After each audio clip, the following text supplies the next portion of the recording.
En finir avec les 7 idées reçues sur l'alternance et le handicap. Idée reçue numéro 1. L'alternance, c'est pour les jeunes et les moins qualifiés. En êtes-vous sûr? Alors, comment expliquer que 81% des personnes handicapées en contrat de professionnalisation ont plus de 26 ans et que 52% ont un niveau inférieur au bac?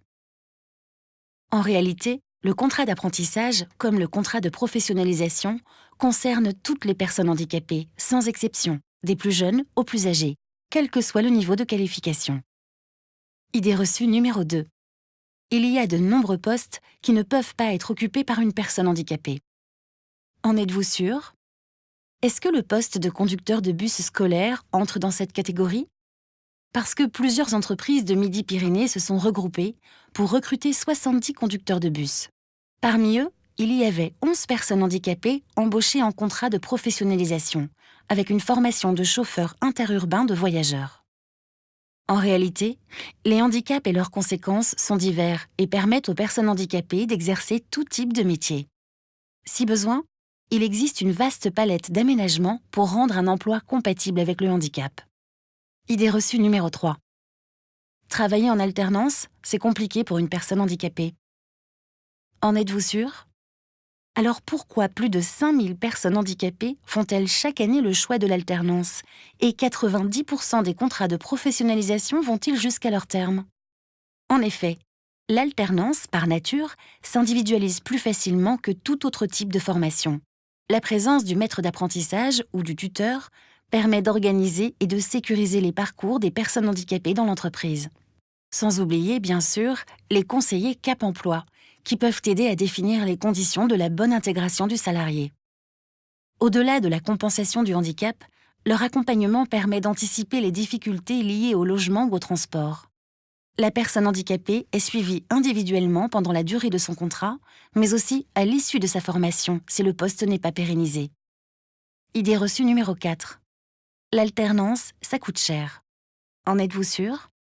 Mais alors, à quoi servent les aides financières et les exonérations de charges patronales mises en place par l'État pour développer l'alternance? Aides auxquelles s'ajoutent celles versées par l'AGEFIP.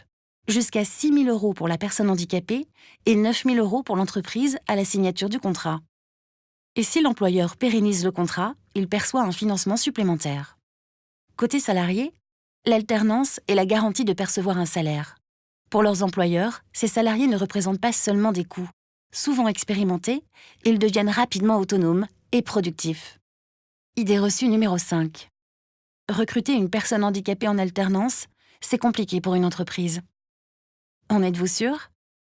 Pourtant, partout sur le territoire, des intervenants spécialisés partenaires de l'AGEFIP proposent aux entreprises un accompagnement sur mesure. Ces conseillers aident chaque employeur à recruter le bon candidat, à définir un parcours de formation personnalisé prenant en compte le handicap, le conseil sur les aides techniques et financières dont il peut bénéficier, l'assistent dans la gestion administrative du recrutement et la mise en place du poste de travail, et suivent même le déroulement du contrat. Parmi les partenaires de l'AGEFIP au service des entreprises, Cap Emploi apporte notamment son appui à la recherche des candidats et Alter informe et accompagne les entreprises dans la mise en œuvre d'actions positives en faveur de l'emploi des personnes handicapées. Idée reçue numéro 6. L'alternance, ça nuit à la productivité des entreprises. En êtes-vous sûr? Alors, comment expliquer que 72% des employeurs ayant signé un contrat d'apprentissage avec une personne handicapée se déclarent satisfaits et envisagent de renouveler l'expérience? En réalité, l'alternance est un investissement pour une entreprise. Elle lui permet de recruter des collaborateurs qui, ayant choisi la voie de l'alternance, démontrent leur implication et leur motivation. Des collaborateurs portés par une réelle volonté de s'insérer et de se reconvertir. Des collaborateurs formés sur mesure, dont les compétences correspondent parfaitement à ses besoins et qui lui permettront de pérenniser son savoir-faire. Des collaborateurs souvent expérimentés, donc productifs. Des collaborateurs, enfin, qui ont le souhait de rester dans l'entreprise qui les a formés. Idée reçue numéro 7. L'alternance, ça débouche rarement sur un emploi quand il s'agit d'une personne handicapée. En êtes-vous sûr? Peut-être ignorez-vous qu'une personne handicapée entrant en contrat en alternance a une chance sur 2 d'être en emploi à l'issue du contrat? En réalité, Si les pouvoirs publics et l'AGEFIP ont donné la priorité à l'alternance, c'est parce qu'il s'agit là d'une voie privilégiée d'accès à l'emploi. Et c'est d'autant plus vrai s'agissant des personnes handicapées. Car l'alternance, qui favorise les apprentissages en situation concrète, est l'un des moyens les plus adaptés pour leur permettre d'obtenir une qualification et un emploi.